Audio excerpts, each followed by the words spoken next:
सुप्रभात। आज हम बीए बीएड प्रथम वर्ष के हिंदी साहित्य के प्रथम प्रश्न पत्र आधुनिक काव्य की प्रथम इकाई के कवि घनानंद के प्रिय प्रवास, जो उनका खड़ी बोली हिंदी का प्रथम महाकाव्य रहा है, उसके विषय में अध्ययन करेंगे। जैसा कि मैंने आपको पूर्व में भी इसकी जानकारी दी है कि यह एक विरह काव्य है और द्विवेदी जी के युग के हरिओत जी कवि रहे हैं, महावीर प्रसाद द्विवेदी के युग के। तो ये जो काव्य है खड़ी बोली हिंदी में लिखा गया है, साथ ही साथ इसमें संस्कृत निष्ठ यानी संस्कृत भाषा के शब्दों का अधिक प्रयोग हुआ है और ये राधा और कृष्ण को नायक नायिका मानकर उनसे किस प्रकार से स्वप्रेम से देश प्रेम को ऊपर का स्थान दिलवाना या राष्ट्र प्रेम का भाव जगाना हरिओत जी का मुख्य ध्येय इसके माध्यम से रहा है। तो आज हम पहले पद का अध्ययन करेंगे कि प्राण धारे परम सरले प्रेम की मूर्ति राधे। निर्माता ने पृथक तुमसे यो किया क्यों मुझे है, प्यारी आशा प्रिय मिलन की नित्य है दूरी होती, कैसे ऐसे कठिन पथ का पांथ में हो रहा। आपको मैंने इसकी पूर्व में जानकारी दी थी, मैं पुनः इसे दोहराना चाहूँगी उस जानकारी को कि प्रिय प्रवास खड़ी बोली में रचित हरिओत जी का प्रथम हिंदी का महाकाव्य है और इसके 17 सर्ग हैं। उस 17 सर्ग में ही श्याम संदेश भी सन्निहित है, यानी उसी में संकलित है, जुड़ा हुआ है और उसी अंश का आप अध्ययन कर रहे हैं। प्रिय प्रवास का पूर्व नाम क्या रखा गया था? प्रिय प्रवास का पूर्व नाम ब्रजांगना विलाप रखा गया था, लेकिन मात्र राधा और कृष्ण का विरह ही नहीं, इसमें राष्ट्र प्रेम को सर्वोपरि दर्शाना हरिओत जी का उद्देश्य रहा है। इसीलिए इसका नाम उन्होंने ब्रजांगना विलाप से बदलकर प्रिय प्रवास कर दिया था। तो शब्दार्थ आपके समक्ष हैं। प्राणधारे, प्राणों की आधार, निर्माता यानी निर्माण करने वाला, विधाता ब्रह्मा, पांथ राही और राहगीर। तो कवि हरिओत कहते हैं कि अब इसका प्रसंग आप क्या लिखेंगे प्रथम वर्ष के विद्यार्थियों, कि हरिओत का प्रिय प्रवास में वर्णित है कि श्री कृष्ण जब वृंदावन छोड़कर अक्रूर जी के साथ मथुरा चले जाते हैं तो ब्रज में माता पिता नंद यशोदा राधा गोप गोपिकाओं के साथ बीता प्रेमपूर्ण क्षणों की यादें उन्हें दुखी करती हैं, क्योंकि उन सबके साथ उन्होंने बहुत लंबा समय व्यतीत किया है, बहुत प्रेम के क्षण बिताए हैं। तो अपने माता पिता, अपनी प्रेमिका राधा और अपने साथियों को वे याद करते हैं। ब्रज एवं वृंदावन की सुखद स्मृतियाँ एवं अपने प्रेम को सभी ब्रजवासियों में बांटने के लिए श्री कृष्ण उद्धव को अपना संदेश सुनाकर ब्रज भेजते हैं। यानी यहाँ पर कृष्ण स्वतः नहीं बोलेंगे, कृष्ण के स्थान पर कौन बोलेंगे? विचार कृष्ण के हैं, लेकिन राधा और गोपियों से जो वार्तालाप करेंगे वो कौन करेंगे? कृष्ण के मित्र उद्धव। क्योंकि कृष्ण का संदेश कौन लेकर आया है? तो उद्धव लेकर आया। कहाँ से लेकर आया? मथुरा से ब्रज में लेकर आए हैं। तो श्री कृष्ण का उद्धव के माध्यम से संदेश पाकर पुनः उद्धव के माध्यम से अपनी मर्यादा और संयम का परिचय देती हुई गोपियाँ और राधा क्या पुनः प्रेम का संदेश भेजती है, ये आप इस काव्य के अंतर्गत अध्ययन करेंगे। अब व्याख्या करना प्रारंभ करते हैं पद की कि प्राणधारे परम सरले प्रेम की मूर्ति राधे। प्रथम वर्ष के विद्यार्थियों, मैं आपसे कहना चाहूँगी कि ये आप जो आधुनिक काव्य पढ़ेंगे खड़ी बोली हिंदी में लिखा गया है, वही खड़ी बोली हिंदी जिसका आप अपने जीवन में सामान्यतः प्रयोग करते हैं। हाँ, कहीं जाकर आपको समस्या आ सकती है, उसका समाधान हम निश्चित रूप से अपनी कक्षा में जब मैं इसका अध्ययन कराऊंगी आपको, तो उसका समाधान हम करेंगे। लेकिन खड़ी बोली का काव्य पढ़ने में मुझे नहीं लगता कि किसी विद्यार्थी को कोई समस्या आनी चाहिए। तो व्याख्या करते हैं कि प्राणधारे परम सरले प्रेम की मूर्ति राधे। उद्धव श्री कृष्ण के हृदय में भरे राधा के प्रति जो असीम प्रेम था, असीम यानी जिसकी कोई सीमा नहीं हो, उसको व्यक्त करते हुए कहते हैं कि हे प्राणों को आधार प्रदान करने वाली और सरल स्वभाव वाली और प्रेम की मूर्ति राधे। अभी राधा के लिए विशेषण प्रयुक्त किए किसने?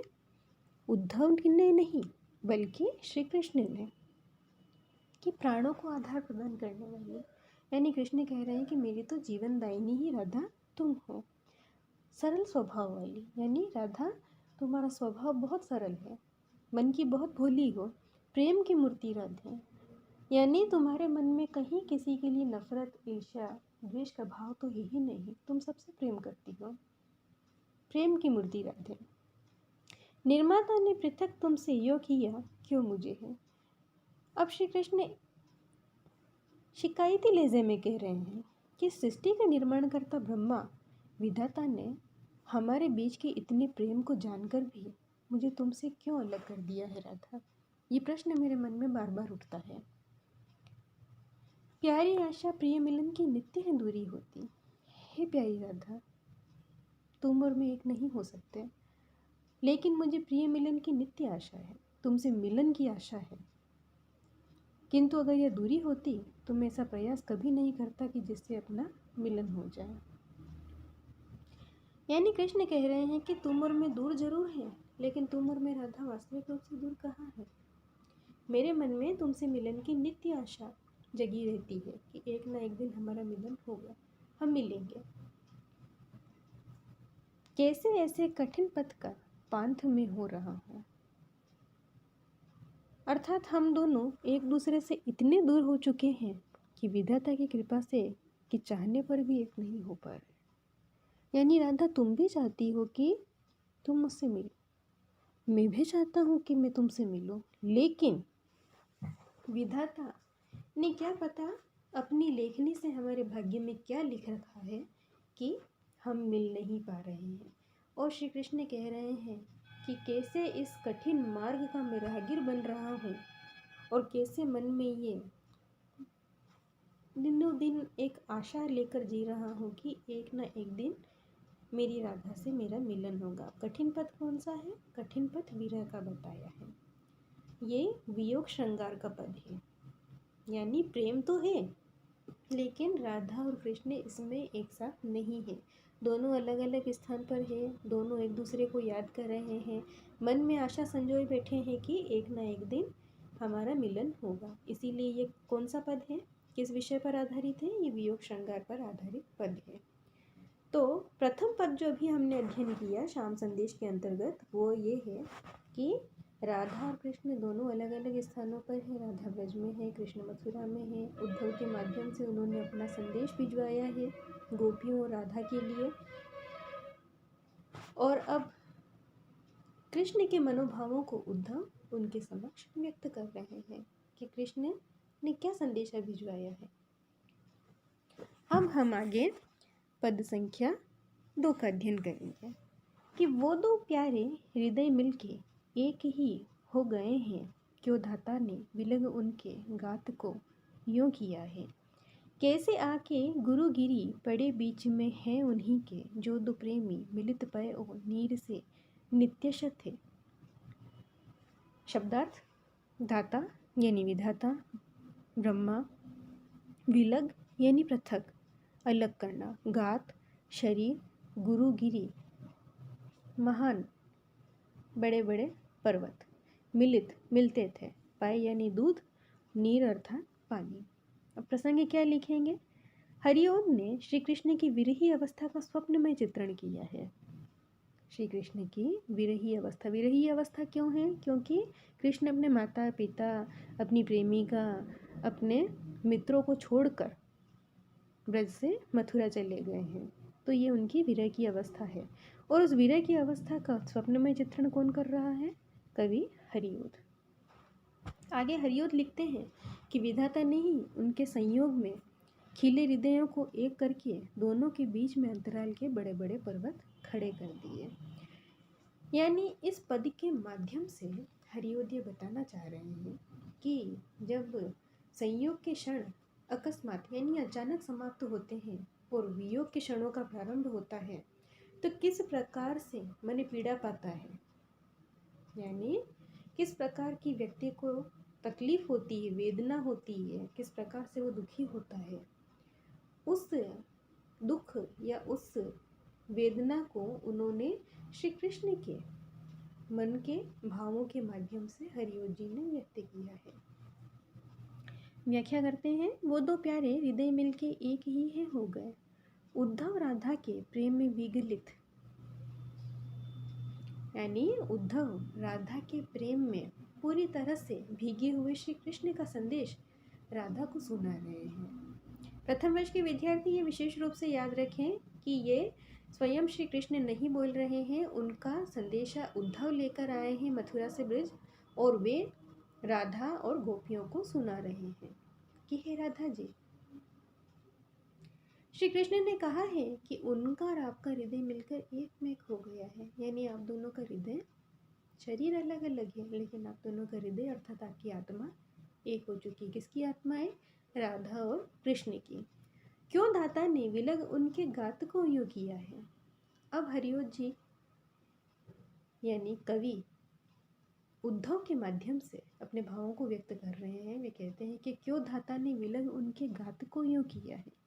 यानी जब आत्मा एक हो गई और हृदय में कोई दूरी नहीं रही, तो फिर विधाता ने ऐसा खेल क्यों रचा कि उन दोनों के शरीर को अलग अलग कर दिया। शरीर को अलग अलग करना अर्थात कि एक व्यक्ति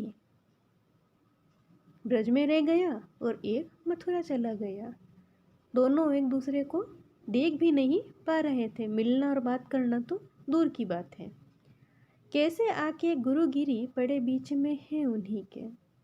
श्री कृष्ण ने कहा है कि हमारे प्रेमिल हृदयों के बीच में, यानी हमारे प्रेम भाव से परिपूर्ण हृदय के बीच में विधाता की कृपा से लंबे लंबे अंतराल के ये बड़े बड़े पर्वत आकर प्रतिष्ठित हो गए हैं, जिन्हें दूर करना अब राधा मुश्किल हो रहा है। कृष्ण के भाव बता रहे हैं कि कृष्ण को अब कैसा लग रहा है राधा से दूर होकर।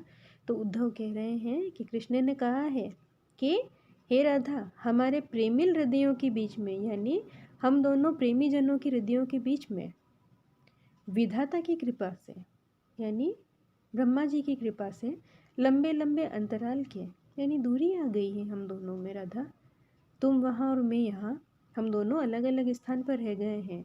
और ये अंतराल मुझे कैसा प्रतीत हो रहा है, ये दूरी कैसे लग रही है कि विधाता ने तुम्हारे और मेरे बीच में बड़े बड़े पहाड़ खड़े कर दिए हैं, जिसमें हम मिलना तो चाहते हैं और उन पहाड़ों को दूर तो करना चाहते हैं, लेकिन वो संभव नहीं हो पा रहा। जो दो प्रेमी मिलित पाए ओ नीर से नित्यश थे। और ऐसे दो प्रेमी हृदय आपस में जो प्रेम में पूरी तरह से लीन हो गए थे, डूब गए थे, एक दूसरे के लिए ही जीवन यापन कर रहे थे। जैसे दूध और पानी मिलकर एक हो जाता है हमेशा के लिए और उनको अलग कर पाना संभव नहीं होता, वैसे ही राधा और कृष्ण के हृदय भी एक में हो गए थे। फिर भी विधाता के कारण राधा, आज हम दोनों अलग हो चुके हैं, तुम और मैं साथ नहीं हैं। पद संख्या 3 का अध्ययन करते हैं। उत्कंठा के विवश नभ को, भूमि को, पादपों को, ताराओं को, मनुज मुख को प्रायशः देखता हूँ। प्यारी ऐसी ना ध्वनि मुझको है कहीं भी सुनाती, जो चिंता से चलित चित्त की शांति का हेतु होवे। शब्दार्थ: उत्कंठा अर्थात जिज्ञासा, पादप यानी कोमल छोटे छोटे पौधे, प्रायशः अधिकतर, चलित चलायमान या चलने वाला, चंचल, हेतु यानी प्रयोजन या कारण। अब प्रसंग क्या लिखेंगे आप कि उद्धव राधा के सामीप्य के अभाव में, कि राधा कृष्ण के पास नहीं है और श्री कृष्ण ने जो संदेश कहा वो उद्धव राधा जी को सुना रहे हैं कि आपके अभाव में श्री कृष्ण प्रत्येक जड़ चेतन मनुष्य प्रकृति में आपकी ही प्रतिछवि देखते हैं, कि कहीं जाकर उन्हें आपके सुंदर मुख का दर्शन हो जाए उसमें, और उनके चंचल चित्त को या उनके विरही हृदय को थोड़ी तो शांति मिले। व्याख्या क्या करेंगे आप कि उत्कंठा के विवश नभ को, भूमि को, पादपों को, उद्धव राधा के सामने श्री कृष्ण के कहे वचन प्रस्तुत कर रहे हैं और श्री कृष्ण की वियोगावस्था की दयनीय स्थिति को वर्णित कर रहे हैं कि राधा के विरह में श्री कृष्ण की कितनी बुरी स्थिति है। श्री कृष्ण ने निवेदन किया है कि जब जब राधा से मिलने की इच्छा होती है या मन में आकांक्षा पनपती है, उनका सुंदर मुख निहारने की उत्कंठा हृदय में जागृत होती है, तब तब मैं अपनी जिज्ञासा के शमन हेतु विवश होकर संपूर्ण आकाश को, भूमि को, छोटे छोटे कोमल पौधों को देखता रहता हूँ। यानी प्रकृति के हर एक कण में, हर एक प्राणी में कृष्ण क्या कर रहे हैं, उसमें राधा की प्रतिछवि यानी राधा की परछाई को ढूंढने का प्रयास कर रहे हैं। क्यों कर रहे हैं? क्योंकि राधा वास्तविक रूप से तो उनसे अब मिल नहीं सकती, न वे राधा से मिल सकते हैं, लेकिन हर एक चर अचर वस्तुओं में वे राधा को ढूंढ रहे हैं। ताराओं को, मनुज मुख को प्रायशः देखता हूँ, आकाश के झिलमिलाते तारों को और प्रत्येक मनुष्य के मुख को मैं देखता हूँ राधा, कि कहीं तो मुझे मेरी राधा की छवि दिखाई दे जाए। प्यारी ऐसी न ध्वनि मुझको ही कहीं भी सुनाती, लेकिन इस समस्त संसार में एक भी ऐसी ध्वनि नहीं सुनाई पड़ती है राधा, जो मुझे तुम्हारे समान लगे, जो चिंता से चलित चित्त की शांति का हेतु हुए, जो इस विरह दग्ध हृदय यानी विरह की आग में जलते हुए इस हृदय को और इस चिंता से चंचल जो चित्त है उसकी शांति का कारण बन सके। और मैं तुम्हारी स्मृति, यादें, तुम्हारे रूप, सौंदर्य, प्रेम, इन सभी को उसमें देखकर तृप्त हो जाऊं और थोड़े समय के ही लिए मेरा मन शांत हो सके। लेकिन राधा, मैं हार जाता हूँ। मुझे इस संपूर्ण प्रकृति में, चर अचर में कहीं भी ऐसी कोई चीज़ नहीं दिखाई देती जिसमें मैं तुम्हारी छवि को देख सकूं।